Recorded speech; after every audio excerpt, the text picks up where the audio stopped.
ఒక చెల్లెల్లాగా అడుగుతున్నానన్నా, నాకు అన్నదమ్ములు కూడా లేరు. చూసారు కదా వీడియో. లిటరల్లీ చెప్తున్నాను, అక్క సిచ్యువేషన్ చాలా అంటే చాలా ఘోరం. ఎందుకంటే ప్రాణం మన చేతిలో ఉండి కూడా డబ్బులు లేక సేవ్ చేసుకోలేకపోతున్నామంటే ఇంకంతే. అది మనం ఎంతైనా సరే మరీ 26 కోట్లు అంటే అసలు మనం ఎంత తలంచి తపస్సు చేసినా సరే మనం కలెక్ట్ చేయలేని మనీ అది. లిటరల్లీ నా ఫాలోవర్స్లో ప్రతి ఒక్కరు కూడా 18 to 22 ఏజ్ వాళ్ళే, అందరూ స్టూడెంట్సే. మేమేం చేయగలం అని మీరు అనుకుంటే మాత్రం నేనేం చేయలేను. స్టూడెంట్స్ అనుకుంటే మనం ఏదైనా చేయగలం. మీరు క్యాంటీన్లో ఖర్చు పెట్టే 10 రూపాయలు 100 రూపాయలు వాళ్ళకి డొనేట్ చేస్తే అట్లీస్ట్ వాళ్ళకి ఏదో విధంగా అది హెల్ప్ అవుద్ది.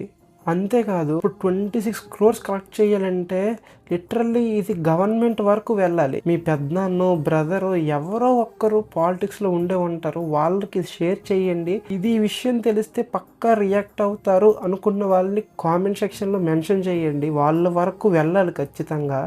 మనకెందుకు, మనకు అవసరమా అనుకుంటే ఇలాంటి సిచ్యువేషన్ మన వరకు వస్తే కానీ ఆ పెయిన్ ఎలా ఉంటుందో మనకు తెలియదు. మన ఇంట్లో మన ఫ్యామిలీలో మన అక్కలాంటి వాళ్ళే తను. చిన్న బాబుని వాళ్ళ అమ్మకాడు పెట్టేసి పెద్ద బాబుతోటి ఊరూరు తిరిగి ఫండ్ కలెక్ట్ చేయడం ఎంత కష్టమో ఒకసారి ఆలోచించండి. మీరు అనుకుంటే, మనం అనుకుంటే ఏదైనా సాధించగలం. ఎన్నో చెత్త షేర్ చేసుకుంటాం మనం కాలేజ్ గ్రూపుల్లో అంటే కానీ, మన ఫ్రెండ్స్ గ్రూపుల్లో అంటే కానీ.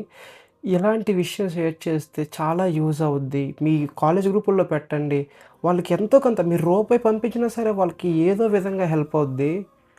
నా వరకు వీలైనంత హెల్ప్ నేను చేస్తా. ఇప్పుడు మీ ఛాన్సు. మీరు విన్న డైలాగే చెప్తున్నాను. పుడతామా ఏంటి మళ్ళీ?